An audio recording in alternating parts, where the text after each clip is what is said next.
Student, our next chapter is that is biomolecules. So what is biomolecules? Biomolecule is a complex lifeless organic substance which form the basis of life and also responsible for the growth and maintenance of living system. Okay, अब living system की बात हुई है तो देखिए किस point पे जाकर हम बायोमोलिक्यूल्स को स्टडी करते हैं. ठीक है, तो सबसे पहले आपको पता है कि लिविंग ऑर्गेनिज्म होते हैं, ये किससे बने होते हैं. ऑब्वियस सी बात है, नंबर ऑफ ऑर्गन से मिलकर एक लिविंग ऑर्गेनिज्म के का फॉर्मेशन होता है. अब ऑर्गन का फॉर्मेशन आप जानते ही हो टिश्यूज से होता है. ठीक है, और tissues, what is tissues? Groups of cells are called tissues. यानी टिश्यूज का जो फॉर्मेशन होता है वो किससे होता है? नंबर ऑफ सेल्स से होता है. और सेल्स में आप सभी जानते हो क्या प्रेजेंट होते हैं? ऑर्गेनेल्स. ऑर्गेनेल्स आप समझ गए लाइक माइटोकॉन्ड्रिया है, राइबोसोम है, एक्सेट्रा. देन इन्हीं ऑर्गेनल्स में हमें स्टडी करना होता है किसको? बायोमोलिक्यूल्स को. ठीक है, तो इस पॉइंट पर आप जाते हो और यहाँ पर आप बायोमोलिक्यूल्स को स्टडी करते हो. ठीक है, तो बायोमोलिक्यूल्स में जो मेजर क्लास आप स्टडी करोगे वो होगा आपका कार्बोहाइड्रेट, जो आपके सिलेबस में दिया गया है. ठीक है, तो नेक्स्ट क्वेश्चन अराइज होता है व्हाट इज कार्बोहाइड्रेट. तो कार्बोहाइड्रेट्स आर पॉलीहाइड्रोक्सी एल्डिहाइड. क्या होते हैं? पॉलीहाइड्रोक्सी एल्डिहाइड और पॉलीहाइड्रोक्सी कीटोन्स. ओके, ये क्या है? पॉलीहाइड्रोक्सी एल्डिहाइड है या फिर ये पॉलीहाइड्रोक्सी कीटोन्स हैं या फिर लार्ज पॉलीमेरिक मॉलिक्यूल्स हैं जिनका हाइड्रोलिसिस होने के बाद हमें पॉलीहाइड्रोक्सी एल्डिहाइड और पॉलीहाइड्रोक्सी कीटोन्स मिलते हैं. ठीक है, तो देन हम मूव करते हैं इनकी क्लासिफिकेशन की तरफ.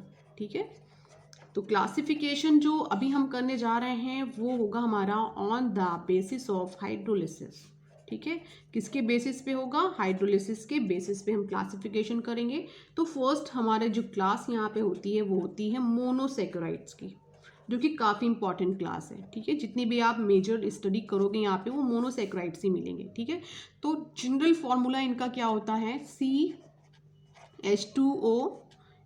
ओके, जहाँ पर N क्या हो सकता है? 3 से लेकर के 7 नंबर तक कोई भी आप पुट कर सकते हो. ठीक है, तो मोनोसेकेराइड्स एक्चुअली क्या होते हैं? ये सिंपलेस्ट कार्बोहाइड्रेट होते हैं. ये क्या होते हैं? सिंपलेस्ट कार्बोहाइड्रेट्स होते हैं. ठीक है, and can not be hydrolyse, जिन्हें आप हाइड्रोलाइज नहीं कर सकते. और सबसे जनरल इसी में आते हैं लाइक आपका ग्लूकोज हो गया. ठीक है, आपका फ्रेक्टोज हो गया. ठीक है, गैलेक्टोज हो गया. ठीक है, तो ये जैसे ये ऐसे भी बहुत सारे राइबोज वगैरह भी होते हैं. तो इस कैटेगरी में ग्लूकोज, फ्रेक्टोज सबसे ज़्यादा कॉमन कार्बोहाइड्रेट हैं जिनको आप हाइड्रोलाइज नहीं कर सकते. ठीक है, इनके हाइड्रोलिसिस के बाद दोबारा आपको कोई कार्बोहाइड्रेट नहीं मिल सकता. तो वो क्या कहलाते हैं? मोनोसेकेराइड्स कहलाते हैं. सबसे छोटी यूनिट होती है ये कार्बोहाइड्रेट की. ओके, देन हम मूव करते हैं सेकेंड पार्ट की तरफ जो होगा हमारा ओलिगोसेकेराइड्स. Okay, oligosaccharides. ओलिगोसेकेराइड्स के केस में होता क्या है कि ऐसे ओलिगोसेकेराइड्स में हम उन कार्बोहाइड्रेट्स को रखते हैं जिनका हाइड्रोलिसिस हम कर सकते हैं. ठीक है, और जो हाइड्रोलाइज्ड होने के बाद नियर अबाउट 2 से 10 तक, यानी 2 से लेके 10 तक हमें क्या दे दें? मोनोसेकेराइड्स दे दें.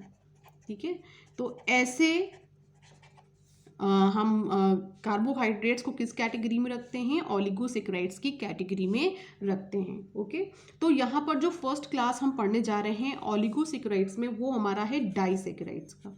ठीक है, कौन सा है? डाइसेकेराइड्स का. तो आप ये जान लीजिए कि डाइसेकेराइड के केस में हम ऐसे कार्बोहाइड्रेट्स को रखते हैं जो हाइड्रोलिसिस के बाद हमें 2 यूनिट ऑफ क्या देते हैं? मोनोसेकेराइड्स देते हैं. क्या चीज़ देंगे? 2 यूनिट्स ऑफ मोनोसेकेराइड्स देंगे. ठीक है, अब इस चीज़ को हम समझते हैं रिएक्शन की हेल्प से. सपोज कि हमारे पास है, ठीक है, हमारे पास क्या है? सुक्रोज है.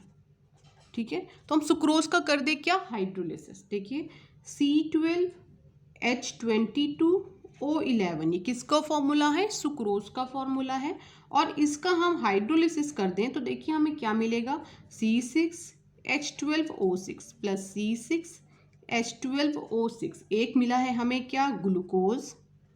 ठीक है, दूसरा हमें क्या मिला है, फ्रक्टोज। अब आप आ जाइए यहाँ पे, मोनोसेकेराइड में क्या प्रेजेंट है, ग्लूकोज और फ्रक्टोज प्रेजेंट है, ठीक है। तो डाइसेकेराइड के केस में हम ऐसे कार्बोहाइड्रेट को रखते हैं जिनका हाइड्रोलिसिस करने के बाद हमें 2 से लेके 10 यानी 2 to 10 तक हमें क्या मिल जाए, मोनोसेकेराइड्स मिल जाएं। तो इस कैटेगरी में पहला जो हमने स्टडी किया है वो है हमारा डाइसेकेराइड्स, और डाइसेकेराइड्स के लिए हमने एग्जाम्पल किसका लिया है, सुक्रोज का लिया है, क्योंकि सुक्रोज का जब आप हाइड्रोलिसिस करते हो तो आपको 2 यूनिट ऑफ मोनोसेकेराइड्स मिलते हैं, जो मे बी सेम भी हो सकते हैं और डिफरेंट भी हो सकते हैं, ठीक है। लेकिन यहाँ पर कौन से वाले में मिले हैं, डिफरेंट मिला है। एक ग्लूकोज मिला है, दूसरा क्या मिला है हमें, फ्रक्टोज मिला है। ओके, देन हम मूव करते हैं नेक्स्ट पॉइंट की तरफ। तो नेक्स्ट पार्ट है इसमें जो बी है हमारा, वो है ट्राइसेकेराइड्स। ट्राइसेकेराइड्स, ओके। तो ट्राइसेकेराइड्स भी हमारा ओलिगोसेकेराइड्स का ही पार्ट है। तो इसमें हम ऐसे कार्बोहाइड्रेट्स को रखते हैं, ठीक है, ऐसे कार्बोहाइड्रेट्स इस कैटेगरी में हैं कि जिनका हाइड्रोलिसिस आप करोगे, ठीक है, जिनको आप हाइड्रोलाइज कराओगे तो आपको 3 यूनिट ऑफ मोनोसेकेराइड्स मिलेंगे, ठीक है। मोनोसेकेराइड्स के टोटल कितने यूनिट्स मिलेंगे, 3 यूनिट्स मिलेंगे। मे बी वो सेम भी हो सकते हैं और डिफरेंट भी हो सकते हैं, ठीक है। तो यहाँ पर देखिए रिएक्शन है हमारे पास C18H22O16। आप इसका हाइड्रोलिसिस करेंगे 2H2O, देखिए हमें क्या मिलेगा, C6H12O6 plus C6H12O6 plus C6H12O6। तो एक इसमें क्या हमारा ग्लूकोज है, दूसरा हमारा है फ्रक्टोज, ठीक है, तीसरा है हमारा गैलेक्टोज, ठीक है। तो ये याद रखिएगा, गैलेक्टोज, ग्लूकोज, फ्रक्टोज तीनों का मॉलिक्यूलर फॉर्मूला सेम होता है, बट स्ट्रक्चरली ये डिफरेंट होते हैं और फंक्शनल ग्रुप भी इनमें डिफरेंट लगे होते हैं, ठीक है। जो हम आते हैं सी पॉइंट की तरफ, जो है हमारा टेट्रासेकेराइड्स, ओके।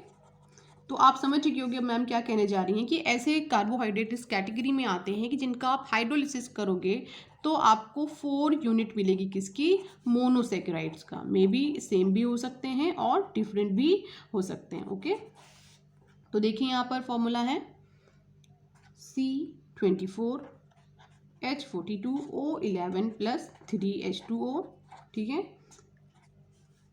एसिड की प्रेजेंस में C6H12O6, ये हमारा क्या है, एक मिल गया हमें ग्लूकोज, प्लस दूसरा C6H12O6, ये हमें मिल गया है क्या, फ्रक्टोज, और थर्ड जो हमें मिला है C6H12O6, ये कितने मिले हैं, 2 यूनिट मिले हैं, और ये हमारा क्या है, गैलेक्टोज है, ठीक है। तो ऐसे कार्बोहाइड्रेट जिनका हाइड्रोलिसिस हमने किया और हमें 4 यूनिट ऑफ क्या मिले हैं, मोनोसेकेराइड्स मिले हैं, वो किस कैटेगरी में गए हैं, टेट्रासेकेराइड्स की कैटेगरी में गए हैं, ओके। तो पहला क्लासिफिकेशन हमारा कैसे था, मोनोसेकेराइड्स, देन ओलिगोसेकेराइड्स। ओलिगोसेकेराइड्स में हमने वापस 3 पार्ट को स्टडी किया है। फर्स्ट पार्ट हमारा था डाइसेकेराइड्स, टेट्रासेकेराइड एंड ट्राइसेकेराइड एंड टेट्रासेकेराइड, ठीक है। देन हम थर्ड पार्ट की तरफ मूव करने जा रहे हैं, जो है हमारा पॉलीसेकेराइड्स का, ओके, पॉलीसेकेराइड्स। तो पॉलीसेकेराइड्स के केस में जो है हम ऐसे कार्बोहाइड्रेट को रखते हैं, ठीक है, जिनका हम हाइड्रोलिसिस करें और हमें लार्ज नंबर ऑफ, बहुत ज़्यादा नंबर ऑफ मोनोसेकेराइड्स मिल जाएं, ठीक है, लार्ज नंबर ऑफ मोनोसेकेराइड्स मिले। जैसे आप एग्जांपल यहाँ पे ले सकते हो स्टार्च का, ठीक है, यहाँ पर एग्जांपल आप ले सकते हो सेलुलोज का, ठीक है, आप ग्लाइकोजन का यहाँ पर एग्जाम्पल ले सकते हो। तो ये सब ऐसे कार्बोहाइड्रेट हैं कि इनका आप हाइड्रोलिसिस करोगे तो बहुत ज़्यादा आपको मोनोसेकेराइड्स यूनिट यहाँ पर देखने को मिलेगी। एक और हम यहाँ पे क्लासिफिकेशन देखते हैं रिड्यूसिंग और नॉन रिड्यूसिंग के बेस पे, ठीक है, रिड्यूसिंग शुगर, ठीक है, और दूसरा होगा हमारा नॉन रिड्यूसिंग शुगर के बेस पे, ठीक है। तो यहाँ पर देखिए जो हमारा रिड्यूसिंग शुगर होगा, तो यहाँ पर वो कार्बोहाइड्रेट जो Fehling solution and Tollens reagent, ठीक है, फेहलिंग सोल्यूशन और टॉलेंस रिएजेंट को रिड्यूस करेंगे, किसको किसको रिड्यूस करेंगे, फेलिंग सोल्यूशन और टॉलेंस रिएजेंट को रिड्यूस करेंगे, वो सभी रिड्यूसिंग शुगर की कैटेगरी में आएंगे। और एक चीज़ याद रखिएगा, रिड्यूसिंग शुगर की कैटेगरी में जितने भी मोनोसेक्यूराइड्स हैं वो सभी आते हैं, ठीक है। जितने भी मोनोसेक्यूराइड्स हैं वो सभी क्या है, रिड्यूसिंग शुगर है। अब नॉन रिड्यूसिंग शुगर की कैटेगरी में ऐसे कार्बोहाइड्रेट्स आते हैं जो फेलिंग सोल्यूशन और टॉलेंस रिएजेंट को रिड्यूस नहीं करते हैं, ठीक है। जैसे आपका एग्जाम्पल हो गया माल्टोज, ठीक है। दूसरा आपका एग्जाम्पल हो जाएगा लैक्टोज, ठीक है। तो ये सब ऐसे शुगर हैं जो कि फेलिंग सोल्यूशन और टॉलेंस रिएजेंट को क्या करते हैं, रिड्यूस नहीं करते। तो ये किस कैटेगरी में चले जाते हैं, नॉन रिड्यूसिंग शुगर की कैटेगरी में। तो यहाँ पर एक हमारे साथ क्या लगता है पॉइंट है, एक नोट यहाँ पर हमें लगाना होगा। देखिए, हम डाइसेक्राइड के केस में चलेंगे तो डाइसेक्राइड के केस में ऐसे जो हमारे मोनोसेक्राइड हैं, भाई डाइसेक्राइड आप जानते हैं कि 2 यूनिट आपको मोनोसेक्राइड्स की मिलेगी डाइसेक्राइड से। तो जो जैसे हमारा एल्डिहाइडिक और कीटोनिक ग्रुप होगा मोनोसेक्राइड्स में, अगर वो बॉन्डेड है, ठीक है, किसी अदर ग्रुप से, अगर वो दोनों ही मोनोसेक्राइड्स के कीटोनिक और एल्डिहाइडिक ग्रुप बॉन्डेड हैं, तो वो किस कैटेगरी में है, नॉन रिड्यूसिंग शुगर की कैटेगरी में है। जैसे कि आपका यहाँ पर ले सकते हो सुक्रोज को, ठीक है। लेकिन अगर नॉन रिड्यूसिंग शुगर की आप बात करें कि बहुत हायर, जैसे आपका माल्टोज है और लैक्टोज है, आप ये भी बोल सकते हो कि ये हम किस कैटेगरी में रख सकते हैं, रिड्यूसिंग शुगर की कैटेगरी में रख सकते हैं। क्यों हमने किसके बेसिस पे इनको रिड्यूसिंग शुगर की कैटेगरी में रखा, क्योंकि इसमें जो हमारा कीटोनिक ग्रुप होता है, ठीक है, और जो एक हमारा होता है और एल्डिहाइडिक ग्रुप, ठीक है, कीटोनिक ग्रुप और एल्डिहाइडिक ग्रुप किसी भी अदर फंक्शनल ग्रुप से बॉन्डेड नहीं होता। ये चीज़ याद रखिएगा। रिड्यूसिंग शुगर की कैटेगरी में हम उन डाइसेक्राइड्स को भी रखते हैं जिनमें कीटोनिक और एल्डिहाइडिक ग्रुप किसी भी अदर ग्रुप से बॉन्डेड नहीं होता है, तो वो भी किस कैटेगरी में जाते हैं, रिड्यूसिंग शुगर की कैटेगरी में जाते हैं। जैसे आपका माल्टोज एंड लैक्टोज, ठीक है।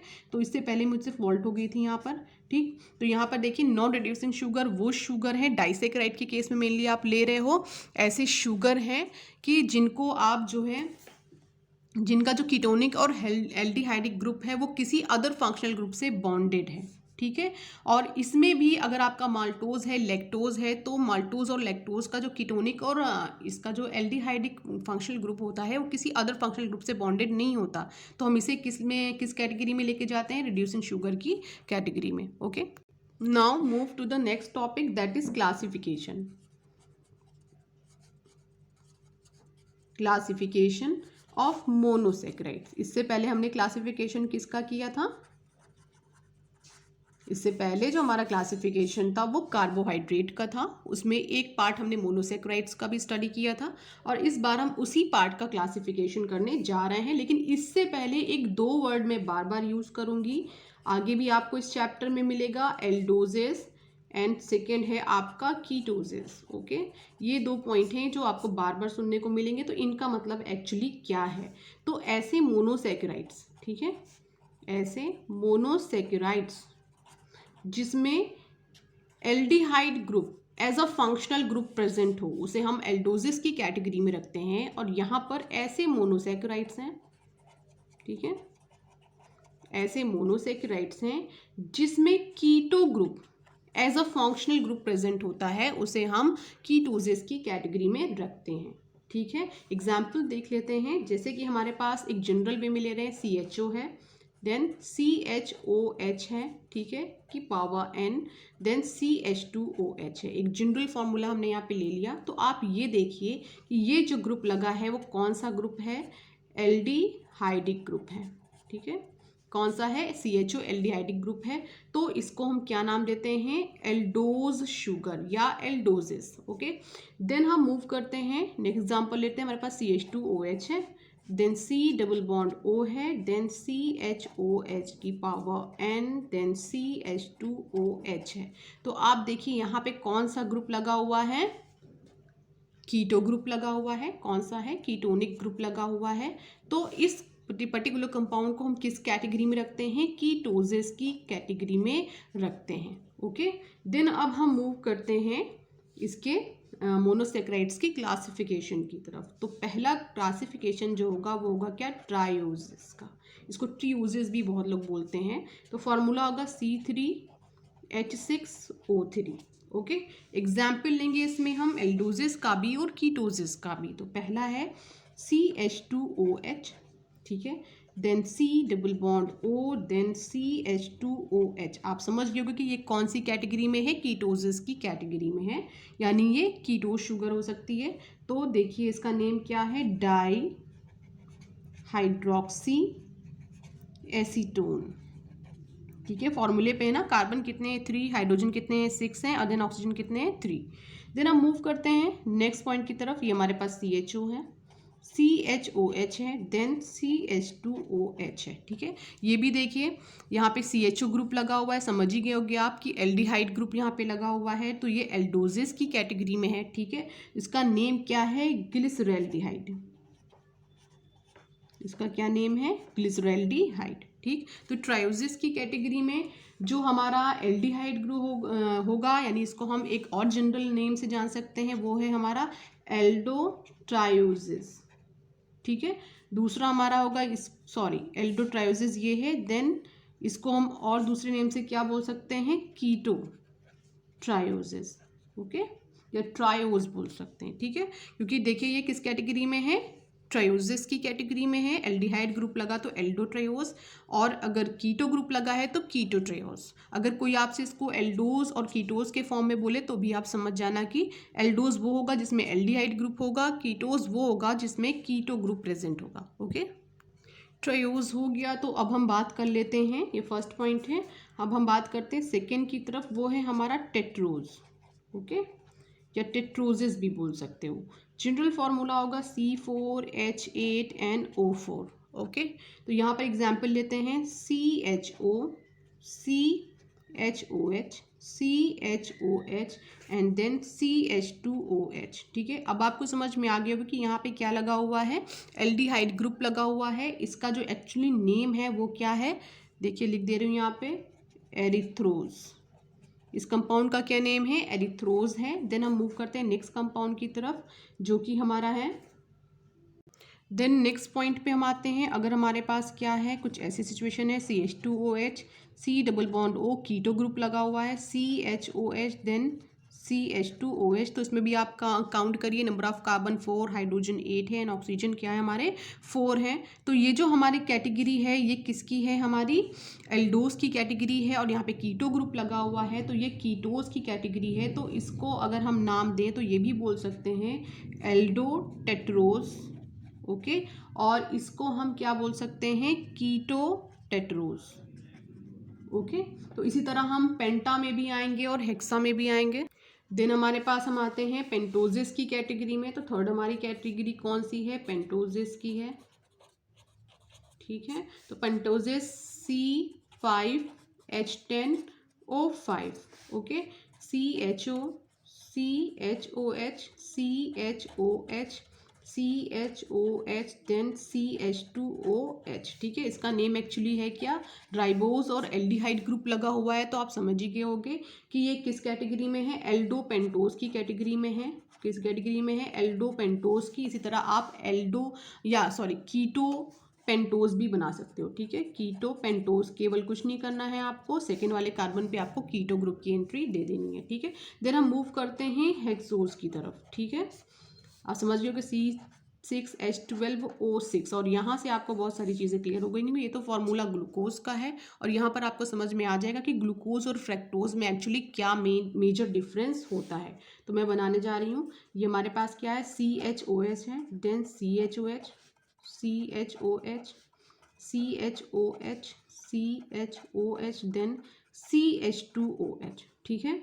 ये आपके पास एल्डिहाइड ग्रुप लगा हुआ है। देन दूसरा मैं बना रही हूँ CH2OH, C double bond O, CHOH, CHOH, CHOH, then CH2OH, ठीक है। तो ये कैसी शुगर है, एल्डोज शुगर है, समझ में आ गया होगा। ये कौन सी शुगर है, कीटोस शुगर है, ठीक है। अब ये भी आपका क्या है, C6H12O6 है, और ये भी आपका क्या है, C6H12O6 है।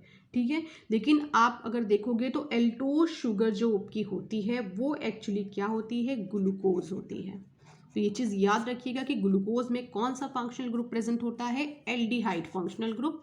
और ये जो आपकी कीटोज शुगर है ये क्या है, फ्रक्टोज है। ओके। तो एक चीज़ यहाँ पर फिर आपको याद रखना है कि फ्रक्टोज में कौन सा फंक्शनल ग्रुप प्रेजेंट होता है, कीटो फंक्शनल ग्रुप प्रेजेंट होता है। और ये क्वेश्चन जो है बोर्ड में अराइज हो चुका है कि ग्लूकोज और फ्रक्टोज में आपको क्या करना होता है, डिफ्रेंशिएट करना होता है। ठीक है।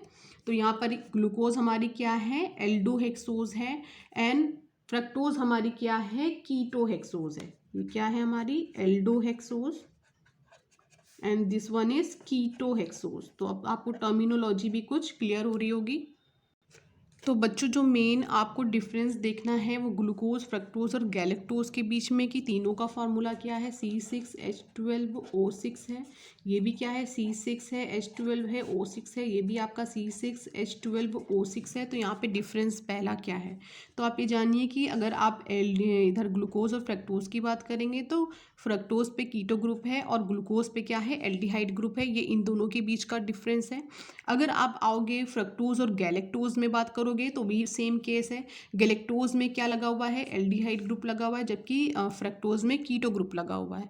लेकिन अगर आप ग्लूकोज और गैलेक्टोज के बीच में डिफरेंस करोगे तो यहाँ पे थोड़ा सा कॉम्प्लिकेटेड है। क्यों, क्योंकि यहाँ भी देखिए एल्डिहाइड है, ये भी एल्डिहाइड है, तो ये भी एल्डोज है और ये भी एल्डोज है। तो यहाँ पे चेंज कहाँ पर है, तो आप फोर्थ वाले कार्बन को देखिए। फोर्थ वाले कार्बन में ग्लूकोज में OH कहाँ लगा हुआ है, इस साइड लगा हुआ है, लेकिन यहाँ पे फोर्थ कार्बन में OH कहाँ पर लगा हुआ है, इस साइड, जस्ट अपोजिट डायरेक्शन में लगा हुआ है। बस इतना माइनर सा चेंज है, और जिसकी वजह से इनकी जो पूरी भी आप देखोगे जितनी भी इनकी प्रॉपर्टी है वो ज़्यादातर प्रॉपर्टी क्या हो गई हैं, चेंज हो गई हैं। ओके। तो ये मेन डिफरेंस था ग्लूकोज, फ्रक्टोज और गैलेक्टोज के स्ट्रक्चर में। तो अगर स्ट्रक्चर का नेम लगाकर आपसे पूछा जाएगा तो आपको ये स्ट्रक्चर बना करके एक्सप्लेन करना होगा। Okay, thank you class.